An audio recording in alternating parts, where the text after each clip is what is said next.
ça fait déjà plus d'1 an et demi qu'on alerte sur les dangers de la réforme Blanquer.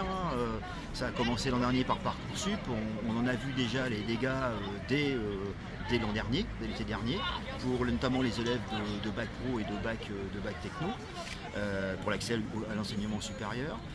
On savait que la réforme qui arrivait, la réforme du lycée et du bac, allait être catastrophique dans la mesure où elle a un objectif, contrairement à ce qu'annonce le ministre, c'est bien de supprimer massivement des postes, et cette fois on y est. Donc là on a les DGH qui sont arrivés dans les dotations globales horaires, les moyens de nos établissements qui sont arrivés dans les établissements, et le constat il est clair, ça se traduit par des suppressions de postes importantes cette année, et qui risquent d'être encore plus graves l'an prochain avec la mise en place de la deuxième année de la réforme.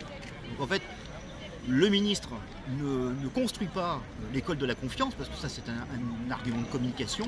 Il est en train de construire l'école de la défiance vis-à-vis des enseignants, et en plus ils ne le mettront pas avec l'article 1 de la loi sur l'école de la confiance, d'une part. Et en même temps, il construit l'école du mépris vis-à-vis des enseignants, certes, mais des parents et des élèves. Les chiffres annoncés au niveau de l'académie, c'est moins 41 équivalents temps plein, 44, je vais vérifier le chiffre précisément. Nous on a fait notre calcul, en fait, ça c'est qu'il y a une petite magouille en fait, de présentation des chiffres, en fait on est à moins 141 équivalents temps plein.